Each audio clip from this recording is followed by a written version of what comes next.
Imagine you're on a crowded plane, anticipating an exciting trip. Then everything changes with a single ugly accusation. 1 minute you're laughing quietly with your teen, celebrating small joys in life. The next, a flight attendant declares your child is too loud, her tone drenched in condescension. Tension thickens in the cabin. Passengers shift uncomfortably, and your daughter, bright-eyed and innocent, is singled out for reasons that have nothing to do with volume. Something deeper is at play, an echo of prejudice that spans generations. Little do they know her father wields a power that'll make them regret their every word. The drama began long before the first boarding call sounded through the speakers at Chicago O'Hare International Airport.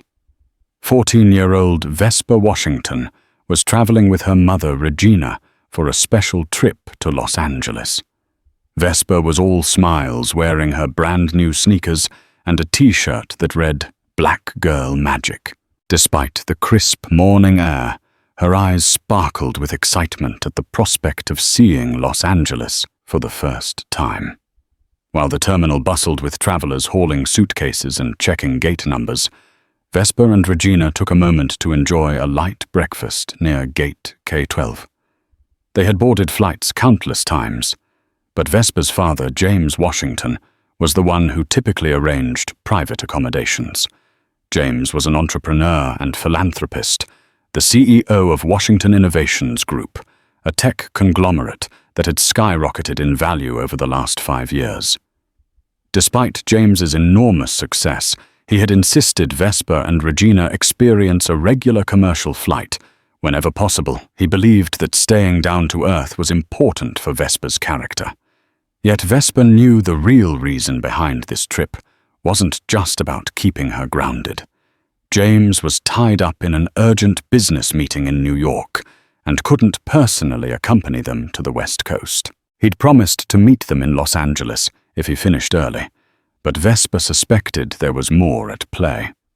Her father's company had just signed a partnership with a major aerospace firm, and he'd been unusually secretive about the details. Regina, forever supportive, told Vesper not to worry about it. "Your father has a surprise planned," she whispered.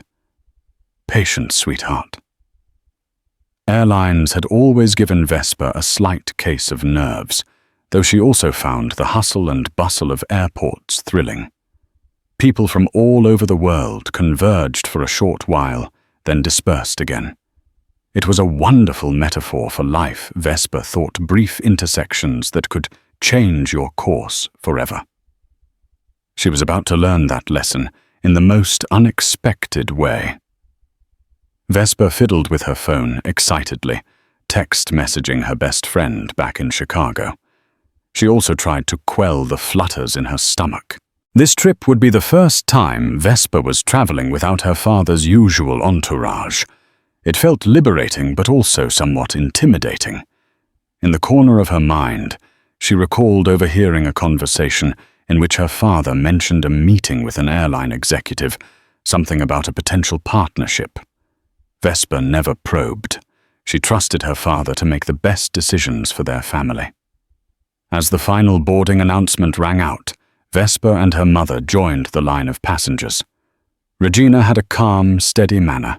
She also had an eye for detail, from noticing the smallest scuff on Vesper's new sneakers to softly correcting Vesper's posture in line. She didn't miss the way the gate agent's eyes lingered on them for a moment longer than necessary, nor the tension that flitted across the agent's face. "They need your boarding pass," Vesper Regina said, her voice pleasant as always. Vesper lifted her phone to show the digital pass, offering a polite smile. The agent scanned their tickets, and they proceeded down the jet bridge. If they had known what awaited them inside, they might have paused to gather more than just their carry-on luggage. Perhaps they would have taken a deep breath for courage. Inside the aircraft, Vesper and Regina found their seats, 13A and 13B, near the window. Vesper loved a window seat. She adored watching the clouds. She settled in, placed her small backpack under the seat, and tucked her phone into her pocket. Regina retrieved her book, a novel by an author Vesper recognized from her English class reading list. They were busy getting comfortable when Vesper noticed the flight attendant pass by. She was tall, middle-aged, with meticulously styled blonde hair. Her name tag read, Ms. Somerset. Vesper tried to offer a friendly nod. The woman didn't return the gesture, but cast a cursory glance as though she was taking inventory of who sat in the row. Vesper felt a slight chill. A few minutes later, a pilot's voice crackled over the intercom to welcome passengers on behalf of SkyQuest Airlines. He outlined the flight duration, about 4 hours and 15 minutes, and teased them that if they looked out the right side upon approach, they might see the iconic Hollywood sign glimmering in the distance. Vesper's heart soared with anticipation. She was about to experience that landmark up close. Just then, Ms. Somerset returned, offering beverages before takeoff. As Vesper reached for the juice, Ms. Somerset paused, eyebrows pinched together. She glanced between Vesper and Regina, her expression laced with thinly veiled suspicion. "You two traveling together?" the attendant asked in a tight, clipped voice. Regina felt an instinctive prickle of discomfort. "Yes, my daughter and I," she answered politely. "We're going to Los Angeles." Ms. Somerset gave a curt nod. "Be mindful of your volume," she said, directing her words to Vesper. "We have a lot of passengers trying to relax today." Vesper's cheeks warmed. She hadn't even spoken except to say thank you for the juice. She looked at her mother for reassurance, then turned her attention back to her seat, confusion settling in. Regina's face hardened, but she maintained composure. She was no stranger to microaggressions. By the time the plane started taxiing to the runway, Vesper tried to shake off the interaction. She closed her eyes, thinking about the beaches they would visit in California, the shops and the studios. But a knot formed in her stomach. This was supposed to be a quick, fun trip. Maybe she could forget that small remark. Maybe she was overthinking. Within minutes, the plane was airborne. Vesper shot a text to her father. "We're in the air. Miss you." Excited to land in LA. As she relaxed into her seat, Vesper tried to chat softly with her mother about the attractions they'd see. If she laughed a bit, it was only normal people laugh on flights all the time. But Vesper noticed Ms. Somerset's repeated glances in her direction, and Vesper would soon realize that her every minor move was under scrutiny. About 45 minutes into the flight, Vesper was telling her mother a funny anecdote about her friend back home. She never even raised her voice above the low hum of the engine. Even so, Ms. Somerset appeared at their row like a storm cloud. "Young lady, I've already asked you once to keep your volume down," she snapped. "This is a shared space." Vesper's eyes widened. The conversation had been discreet, barely audible above the plane's noise. Regina, usually calm and gracious, couldn't stay silent. "Excuse me," she interjected firmly, "but my daughter is not loud. You can listen to the engine noise and realize that's far more disruptive." A flush of color crept up Miss Somerset's neck. She seemed both startled and angered by the pushback. "Ma'am," she said curtly, "there have been complaints. I'm simply doing my job." Regina was about to refute this when Vesper tugged on her sleeve. "It's fine, Mom," Vesper whispered, her voice quivering. "We'll just stay quiet. Let's not make a scene." Vesper didn't want to cause tension. She was already unsettled by the stares of nearby passengers who were either oblivious to the subtext or afraid to intervene. Ms. Somerset gave Vesper a long, disapproving look and then walked away. Regina's eyes simmered with anger, but she decided to follow Vesper's lead at least for now. The flight was still a few hours from LA. Creating a standoff at 35,000 feet was the last thing Regina wanted. Yet Vesper's thoughts tumbled into confusion. Had there actually been complaints, or was the attendant exaggerating? Why single her out? She felt tears threaten to gather in the corners of her eyes. Her mother clasped her hand comfortingly. They silently agreed that Vesper would keep to herself for the remainder of the flight, if only to avoid further confrontation. But Ms. Somerset's demeanor made Vesper uneasy. The attendant's frequent hawk-like glances were more than just standard flight surveillance. Vesper felt it was aimed specifically at her. She recalled her father's stories of how he sometimes faced subtle and not so subtle racism in boardrooms. Vesper never imagined it would follow her onto an airplane in such a blatant way. An hour passed and Vesper immersed herself in a magazine trying to distract herself from the tension. Regina read her novel, but occasionally peered at Miss Somerset, who was busy serving drinks in another cabin section. Regina tried to catch the flight attendant's eye to perhaps have a constructive conversation, but Miss Somerset seemed to deliberately avoid meeting her gaze. Just as Vesper felt her nerves begin to settle, Miss Somerset returned, checking seat belts and tray tables, though the seatbelt sign was off. The passengers near Vesper and Regina gave Ms. Somerset a wide berth. No one wanted to attract the wrong kind of attention. The tension ratcheted up when Vesper accidentally dropped her phone.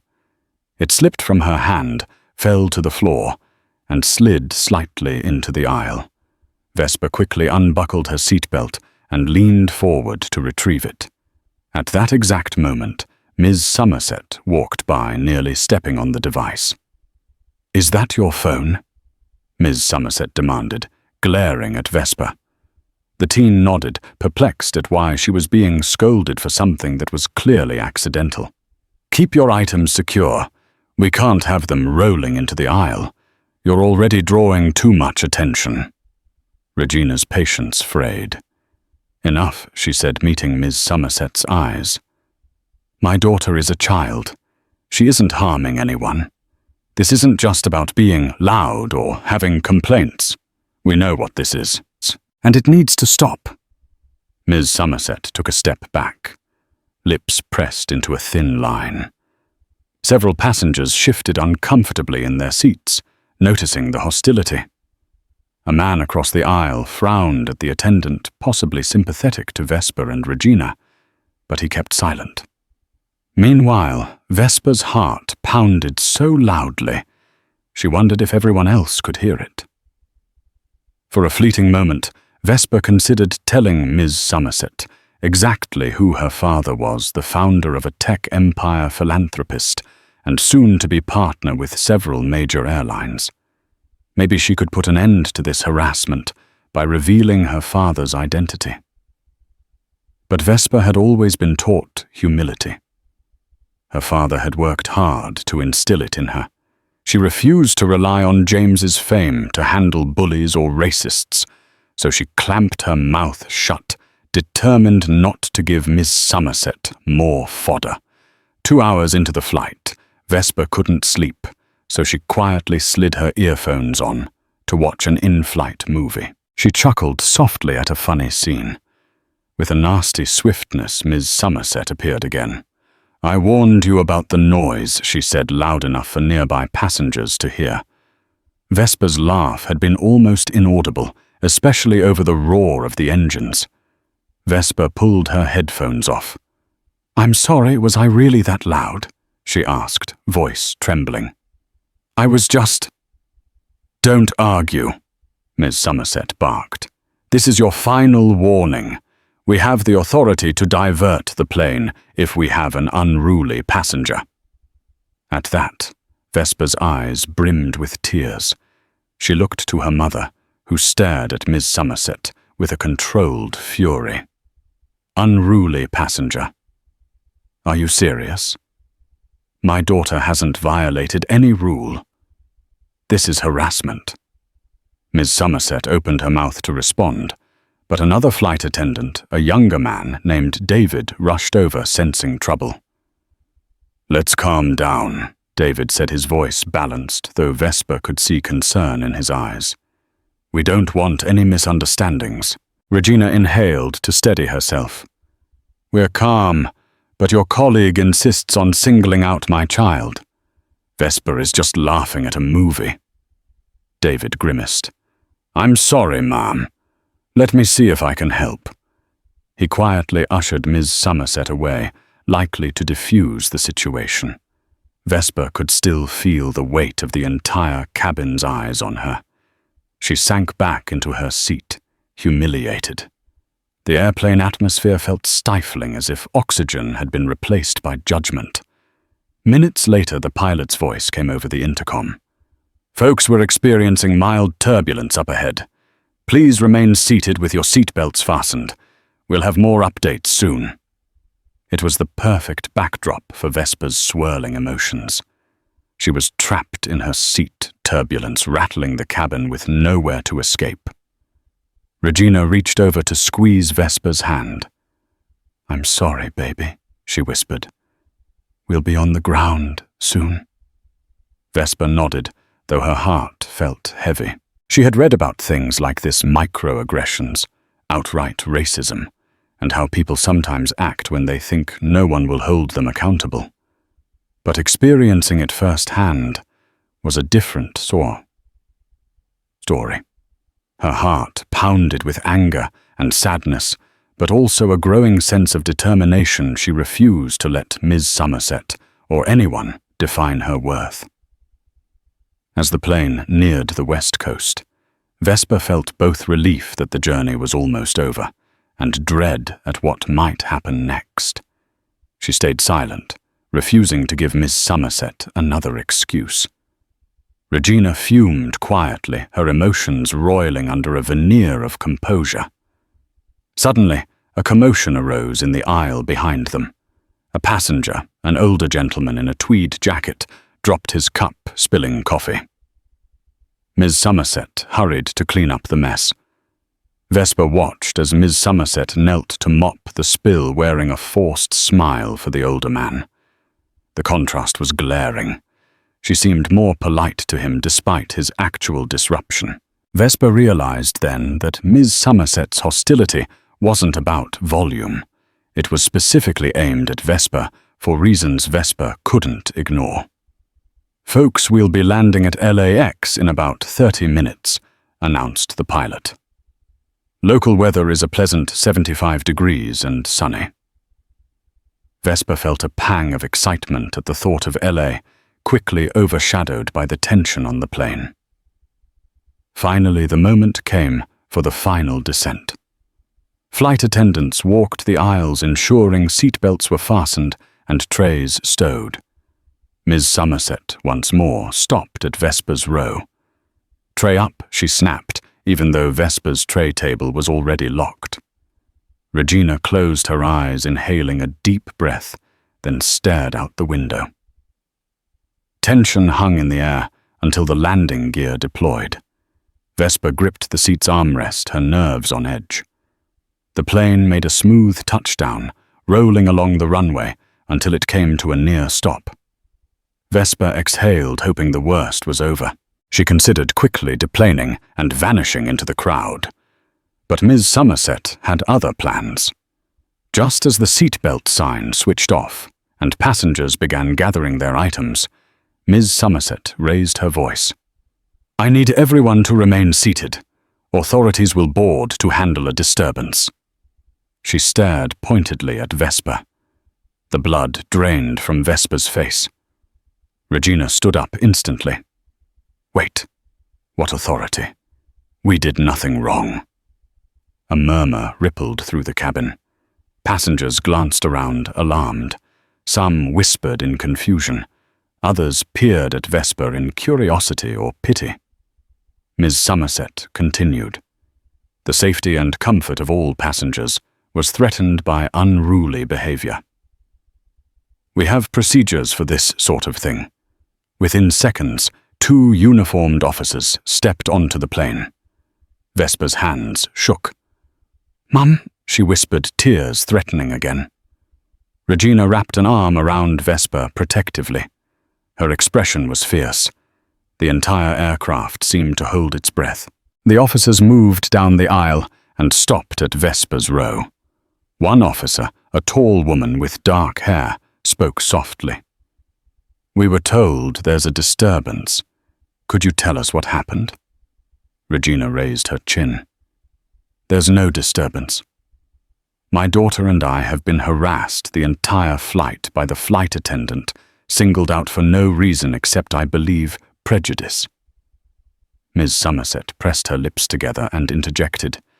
These two were disruptive, ignoring instructions. The girl was too loud, among other things. One officer turned to Vesper. "Were you refusing to comply with flight regulations?" Vesper struggled to speak.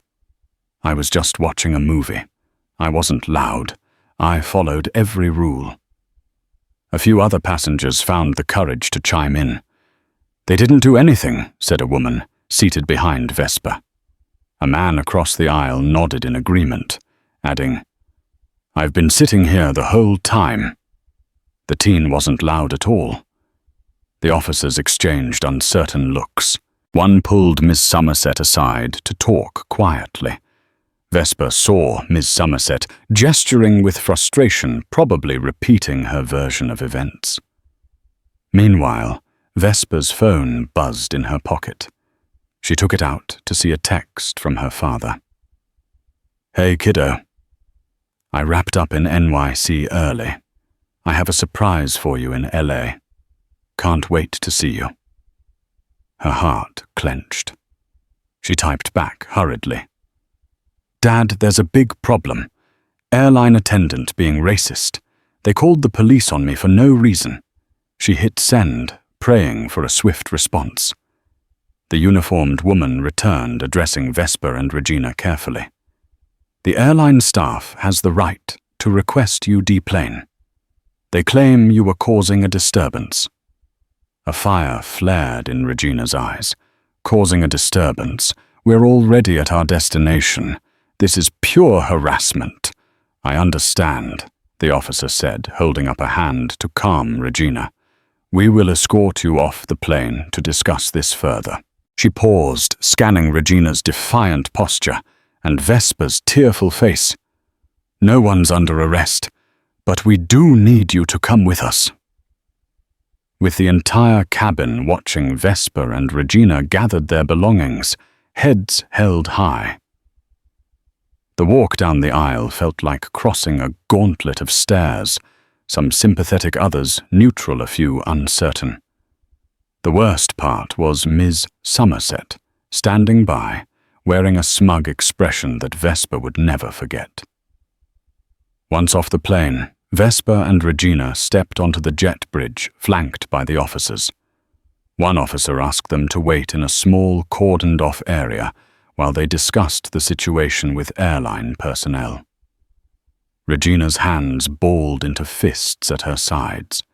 Vesper sensed her mother's desire to remain calm, but righteous fury simmered below the surface. Officers stepped away to confer with Ms. Somerset again. Vesper's phone dinged a text from James. "I'm on it. Where are you exactly? I might have a way to help." Vesper's breath came in ragged bursts, but she typed back her location. She ended the message with a shaky, "Please, come quickly." At Los Angeles International Airport, LAX. Vesper and Regina waited near the gate as Ms. Somerset lectured the officers about unruly passengers. More flight attendants joined in, presumably supporting their colleague. Vesper's cheeks burned at the spectacle. Each minute felt like an hour. Suddenly, Vesper's phone flashed again. "I'm here. This is bigger than I thought. I'll handle it." Vesper's father, James Washington, rarely panicked. He thrived on crisis management in the corporate world. Vesper felt a surge of hope, tempered by exhaustion. Within moments, Vesper saw an airport official approach, wearing a crisp suit and an LAX badge. He greeted Regina and Vesper with professional courtesy before stepping toward Ms. Somerset and the officers. The conversation was out of earshot, but Vesper could see Ms. Somerset, stiffening, her lips tightening. The official made a call on his walkie-talkie. Then Vesper's phone rang. She answered quietly. "Dad, Vesper, sweetheart, are you okay?" James's deep voice filled her with comfort.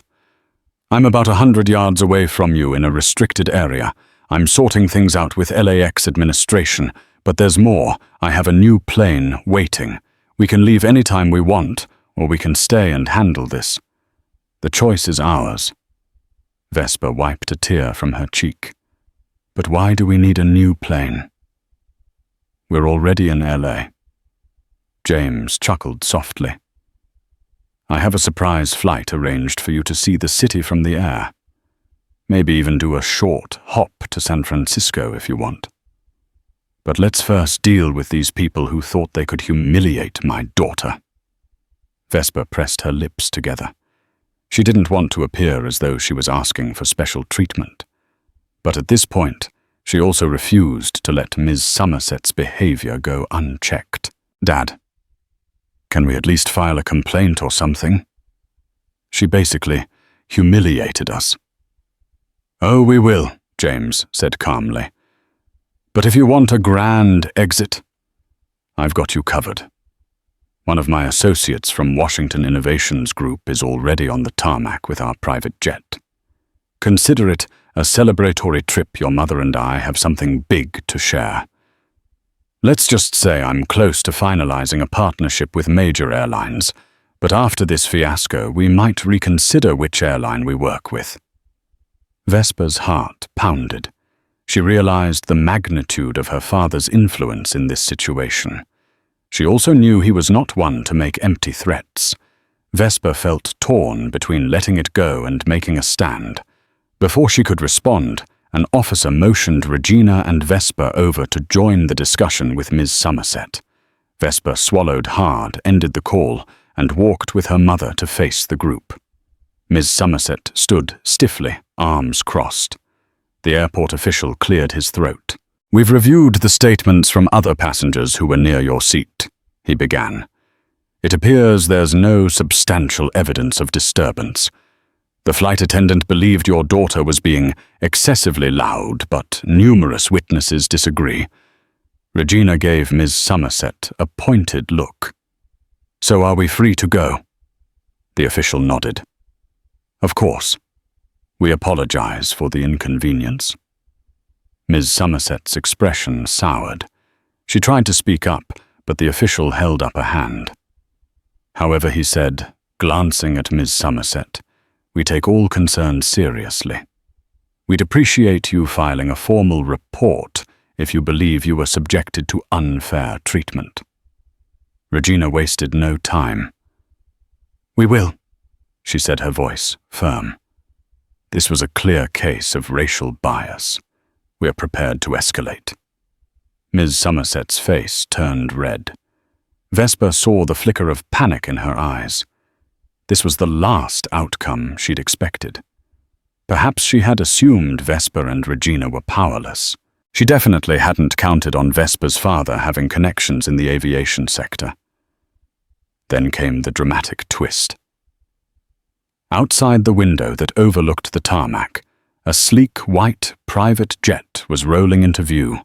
Pulling up beside the commercial plane, Vesper and Regina had just deboarded. The airline's insignia on the tail Washington Innovations Group gleamed in the sunlight. Vesper's jaw dropped as she realized that was her father's new plane. It had the company's signature arrow and star emblem, painted in cobalt blue. Passengers still leaving the gate area paused to gawk at the private jet, parking close to where the commercial plane was docked. A hush fell over the space, pregnant with surprise and confusion. Ms. Somerset squinted out the window, then turned to Vesper, eyes wide with disbelief. "Is that—" she stammered, noticing Vesper's expression. She seemed to put two and two together. Before Vesper could speak, James Washington himself strode in from a door marked "Authorized Personnel Only," escorted by two airport managers. He cut an imposing figure in a tailored suit, carrying an air of quiet confidence that made heads turn. He nodded politely to the officers, then locked eyes with Vesper relief shining in his expression. "Are you two all right?" he asked, moving to envelop Vesper and Regina in a brief, comforting hug. Then he turned his attention to Ms. Somerset. "I hear there's been a misunderstanding." Ms. Somerset's face betrayed a mix of shock and sudden fear. "Mr. Washington, I had no idea." James raised a hand, stopping her. "My daughter's identity shouldn't matter. No passenger should be treated the way she was treated." His voice carried a calm authority. "I'm certain the airline will investigate thoroughly." The airport official, uncertain of the magnitude of James's influence, cleared his throat again and introduced himself to James. James nodded politely. The tension in Ms. Somerset's posture was palpable. This was not going the way she'd planned. James then turned to Vesper. "I'm sorry you experienced this, baby," he said softly. "Come on, we have a flight to catch on our own plane."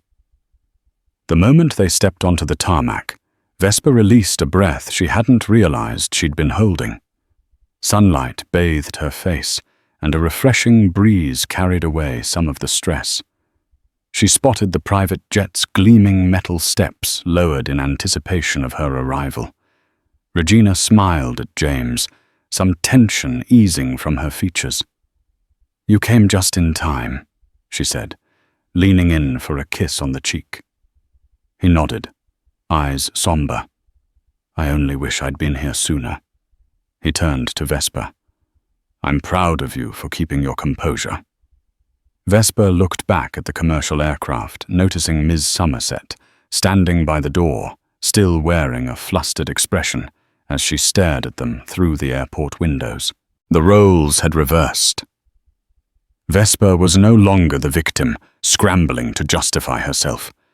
She was a cherished daughter, stepping onto a plane far more luxurious than Miss Somerset could ever have imagined. James noticed Vesper's gaze. "Let's leave them to their regrets. We have plans, remember. We're supposed to do a quick hop up the coast to see if you like the flight experience on our new plane. Then we'll come back to LA so you can enjoy your vacation." Vesper exhaled a trembling sigh. But what about justice? She can't just go around harassing people. James placed a comforting hand on her shoulder. "Don't worry. The complaint is already being filed. Our legal team will handle it. More importantly, I'm speaking to the CEOs of their parent airline next week. If SkyQuest wants to partner with Washington Innovations Group, and they do, they'll address this matter properly." A wave of relief and gratitude washed over Vesper. For now, she just wanted to leave the ugliness behind. She mounted the steps into the private jet, greeted by plush leather seats, polished wood accents, and a small kitchenette. As she sank into one of the seats, she couldn't help but think about how drastically her day had changed, from being humiliated on a commercial flight to this luxurious space that symbolized her father's success and resilience. Outside, ground staff prepared the jet for takeoff. Regina settled in beside Vesper, tucking a blanket around her. James took a seat across from them. A flight attendant in a crisp uniform, one of James's employees, appeared offering drinks. This attendant's demeanor was warm, friendly, the complete opposite of Ms. Somerset's. Vesper felt a tension she hadn't realized was still in her shoulders, finally release. Once the private jet was airborne, Vesper gazed out the window, marveling at the Pacific coastline in the distance. She turned to her father. "Dad, Can we talk about what happened back there? She felt the emotional toll of the day still clinging to her. James nodded. Of course, Regina joined in. I'm proud of how you handled yourself, Vesper, but I also understand how traumatic it must have been. Vesper took a steadying breath. I appreciate your help, but I hate feeling like I can't stand up for myself without revealing who you are. I don't want people to respect me just because of your status. James reached for Vesper's hand gently. I know, sweetheart, but sometimes using the position we've built is the fastest way to shine a light on injustice. This isn't just for you. It's for everyone who doesn't have the resources or connections to fight back against discrimination. We have an obligation to do what we can. Vesper nodded slowly. She remembered reading about historical figures who had used their influence to fight systemic racism, from civil rights leaders to entrepreneurs. It felt both overwhelming and empowering to consider herself part of that legacy. The flight attendant interrupted softly, bringing a tray of refreshments. Vesper sipped a cold soda, allowing the carbonation to calm her throat that felt tight with emotion. James cleared his throat, seeming to shift gears. Remember that meeting I had in New York? Well, I secured a major government contract for Washington Innovations Group to partner with NASA. We're developing advanced navigation systems for future flights to the Moon and Mars. It's a huge milestone. Regina's eyes lit up. James? That's incredible. Vesper grinned momentarily, forgetting the earlier stress. Wow, Dad. That's a big deal. So does that mean more of these fancy planes? James laughed. Potentially. We might test some new avionics systems on private jets. I wanted to surprise you both with a mini tour of the West Coast in the new plane to celebrate. Vesper felt a pang. It's still overshadowed by what happened earlier. But maybe we can use this experience to raise awareness. Regina nodded. Yes, that's part of the reason I insisted we file an official complaint. We need to stand up for those who can't.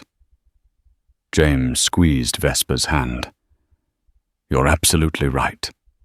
Let's make sure Ms. Somerset's superiors understand what happened, and if SkyQuest fails to address it properly, we'll take our business elsewhere. Within an hour, the private jet landed at a small, exclusive terminal in San Francisco. The city's famous fog hovered, giving the skyline a misty silhouette. A black SUV awaited them on the tarmac. James explained that they'd spend the afternoon exploring the city before flying back to LA in the evening. As they stepped off the jet, Vesper felt a surge of excitement. She recognized the opportunity for a fresh start to the day, one free from Ms. Somerset's hateful glare. Still, the earlier encounter lingered. She looked back at the jet that had freed them from the commercial flight fiasco, and felt grateful but also more aware of the privilege it represented.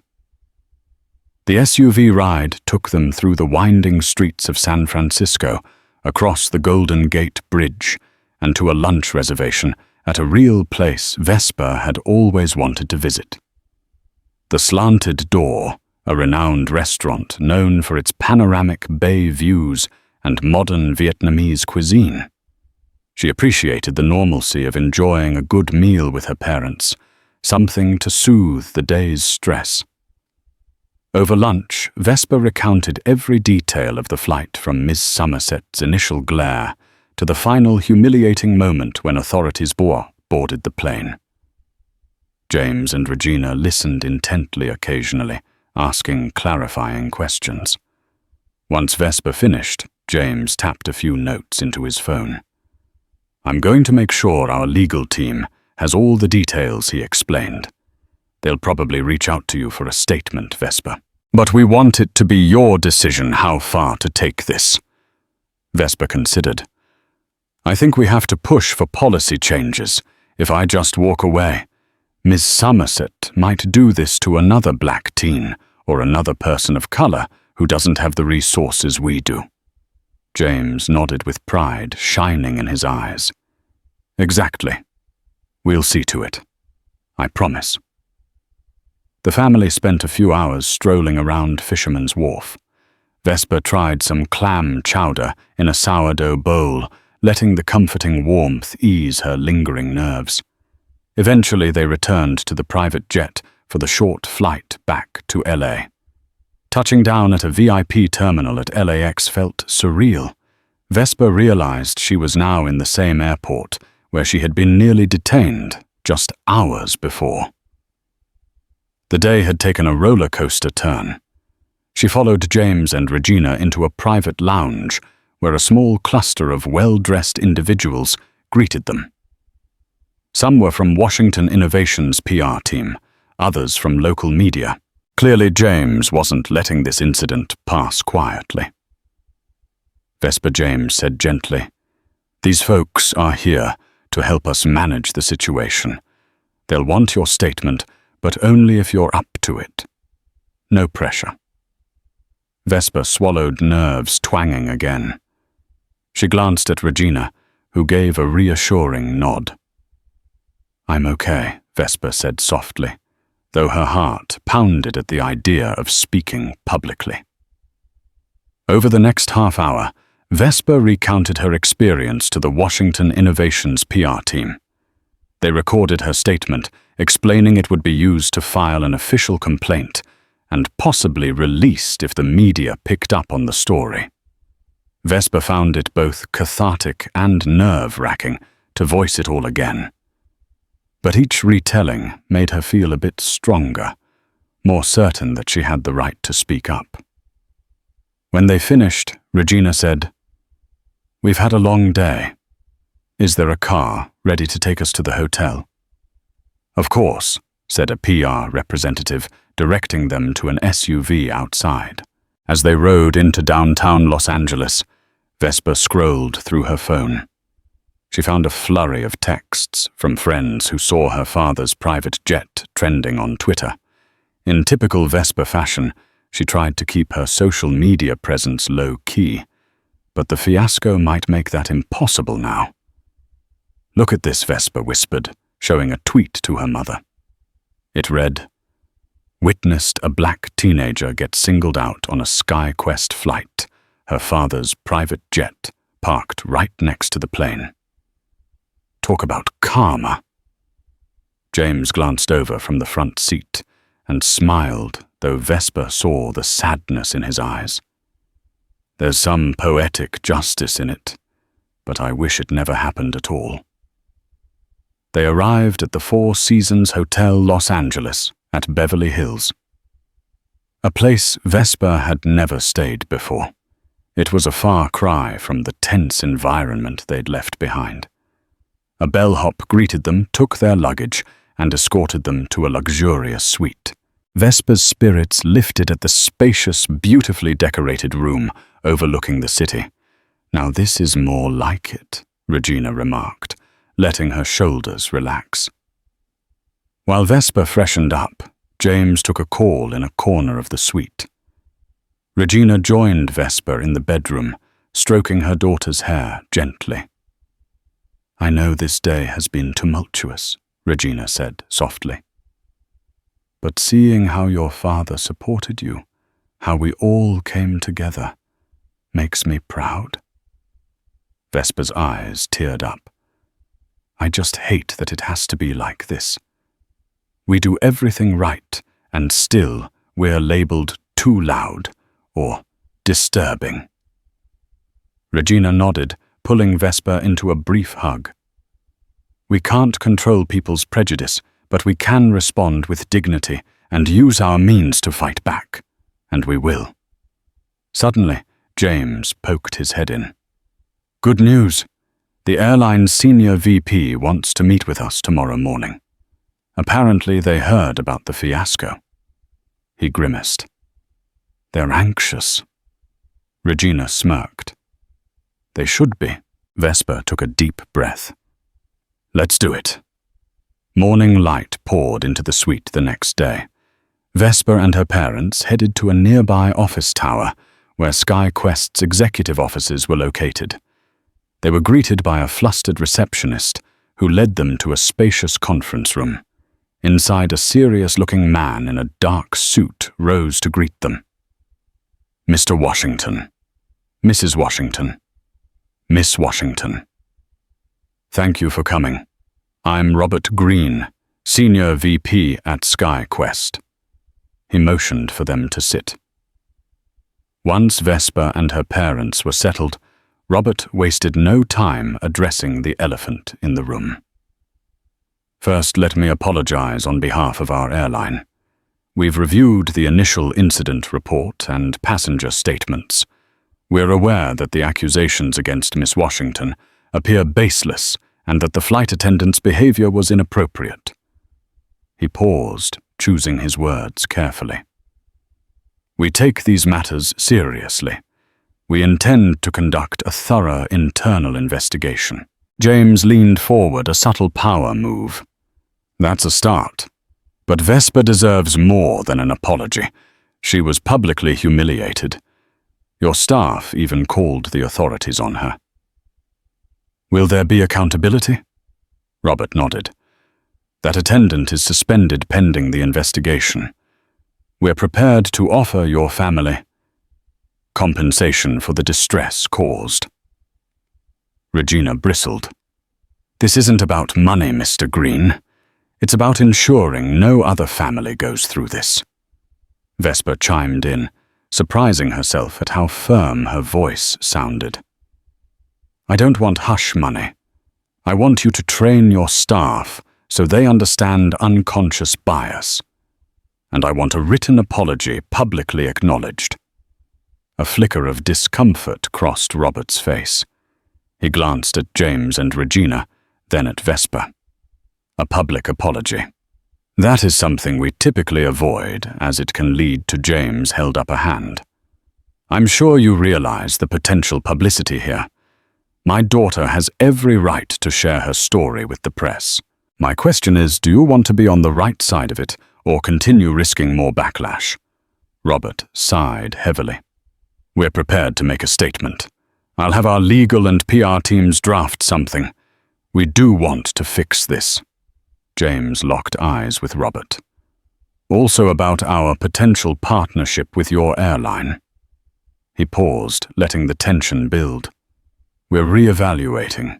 Discrimination in any form is unacceptable to Washington Innovations Group.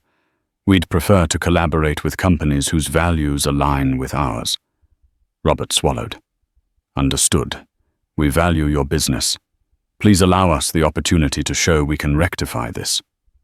James nodded curtly. Time will tell. Robert handed Vesper a card. Miss Washington, if you feel comfortable, please contact me directly with any further concerns. My sincerest apologies for your ordeal. He stood, concluding the meeting. Outside, Vesper exhaled a shaky breath. It was surreal to wield such power, especially after feeling so powerless on the plane. Regina placed a supportive hand on her back. You did well, Vesper. You spoke clearly and got your points across. James nodded. I'm proud of you. Let's see if they follow through. Later that afternoon, Vesper opened Twitter to see if the incident had garnered attention. Sure enough, a trending hashtag emerged, #TooLoudTeen. People were discussing Vesper's story, though she was unnamed in most posts. Some travelers commiserated, sharing similar stories of racial bias in the skies. Others demanded the airline be held accountable. Vesper felt overwhelmed. She had never been at the center of a social media storm. She scrolled through messages of solidarity, some from celebrities and activists, many of whom were also outraged by the story. That evening, Vesper posted a brief statement. I am the too loud teen. Racism shouldn't be tolerated at 35,000 feet, or anywhere else. I was humiliated, but I'll use my voice to create change for all who can't speak up. Astram, fight for what's right. The response was explosive. Her phone beeped incessantly with notifications. Journalist requests flooded her DMs. Even though Vesper felt nervous about the sudden spotlight, she was buoyed by the outpouring of support. Regina and James monitored everything, cautioning Vesper to be selective about interviews. "We don't want to sensationalize it," Regina explained gently, "but shining a light on the truth can be powerful." James added, "I have a PR specialist who can help guide us. But ultimately, Vesper, it's your story to tell." A new wave of pride filled Vesper. She realized she held the pen that could rewrite more than her own narrative. She could shape how the industry responded to such incidents. 3 days later, SkyQuest issued a public statement on their social media channels and official website. They apologized to Vesper Washington by name, acknowledged the trauma she experienced, and pledged to overhaul their diversity training programs. They also noted the immediate suspension of Ms. Somerset, pending termination if the investigation confirmed wrongdoing. The statement read in part, "We deeply regret the treatment Vesper Washington experienced on Flight 247. SkyQuest is committed to ensuring our passengers feel safe and respected, regardless of race, age, or background. We will be implementing new mandatory training to prevent bias incidents." Vesper's heart pounded when she read it. It felt like a small but significant victory. She knew a single apology couldn't erase systemic issues. Yet it was a step toward accountability. To her surprise, many individuals responded with support, praising Vesper's courage. Still, not everyone was positive. A loud minority spewed hateful comments online, accusing Vesper of seeking attention. She tried not to let it faze her. She understood that change always meets resistance. A week after SkyQuest's public apology, I had begun to feel somewhat normal again. Back in Chicago, the hum of daily routine school family dinners and quiet evenings wrapped around Vesper like a soft blanket. But underneath the surface, a quiet anticipation lingered. That night, as Vesper lounged on the living room couch with her legs curled beneath her, she scrolled through her phone absent-mindedly. Regina was across from her, flipping through a novel, though her eyes occasionally drifted toward her daughter. The tension of the last few weeks had taken a toll on them both, but tonight there was a stillness in the air. A momentary calm. Then Vesper's phone chimed. It was a message from her friend Malik with a link and 3 fire emojis. The headline nearly made Vesper drop the phone.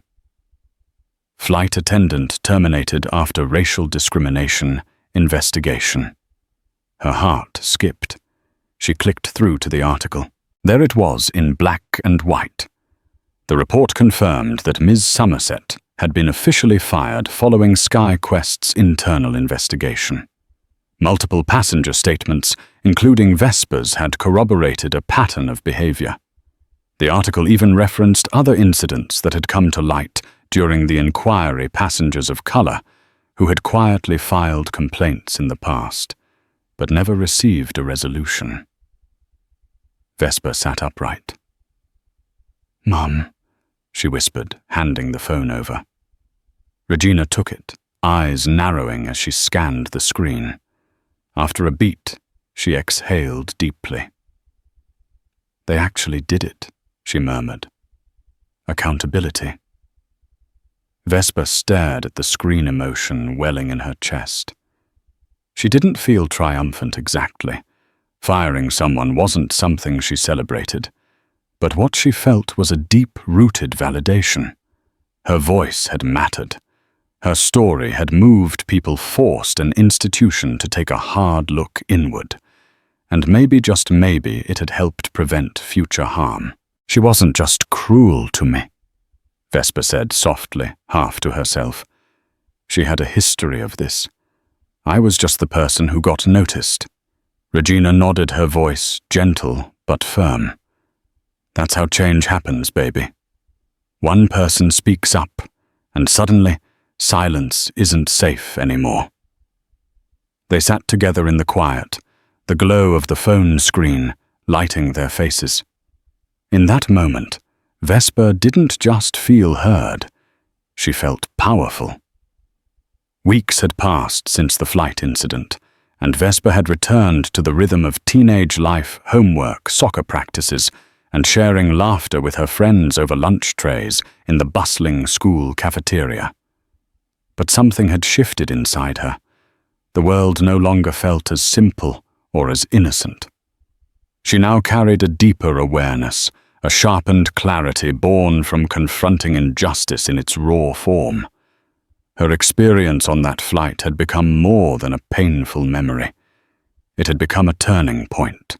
Vesper no longer saw herself as just a student or the daughter of a powerful businessman. She was someone who had stood up, however trembling, for what was right, and in doing so, she had lit a torch others could follow. Motivated by the public support and her family's unwavering encouragement, Vesper joined her school's diversity and equity club. She gave a powerful talk during a student assembly, sharing her story, not for sympathy, but to inspire action. Her voice, once dismissed as too loud, now held a room full of her peers in thoughtful silence. Some teachers even reached out afterward, thanking her for her courage and asking how they could improve the school's inclusivity practices. Beyond school, Vesper's growth continued. James had arranged for her to intern part-time with the Washington Innovations Group's Community Outreach Division. There, Vesper worked alongside passionate adults on projects focused on closing educational gaps for underserved communities. She reviewed grant proposals, helped organize local tech workshops, and even brainstormed ideas for youth engagement in STEM.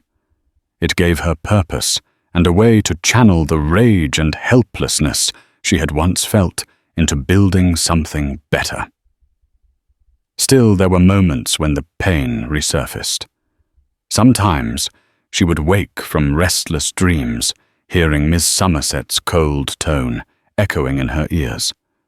But each time those memories crept back, Regina was there, a quiet, constant presence who reminded Vesper to rest, reflect, and rebuild. "You don't have to carry the world alone," her mother would say, brushing a hand over Vesper's braids. "Change is a relay, not a sprint." Vesper knew her journey was just beginning. She had been thrust into a spotlight she didn't seek, but now that she had it, she was determined to use it for good. The flight that tried to silence her had instead helped her find her voice. And this time she wasn't lowering it for anyone. At the end of it all, Vesper's story wasn't just about one teen who was told she was too loud. It was about what happens when everyday prejudice collides with someone brave enough to call it out and privileged enough to back it up. Yes, Vesper had her father's influence to amplify her voice, but in shining a spotlight on Sky Quest's failings, she also paved a path for countless others who might someday face similar discrimination. If this story moves you, let it stir a resolve within you as well. Challenge bias. Wherever you see it, be it on a plane, in a classroom, or at work. Let Vesper's experience remind us all that no voice should be silenced based on ignorance or hate. Each step toward justice matters. So if you believe in fighting for what's right, like this video, share it with friends, and subscribe for more stories that matter. Your support helps amplify voices that deserve to be heard. Let's keep the conversation going and together bring about lasting change.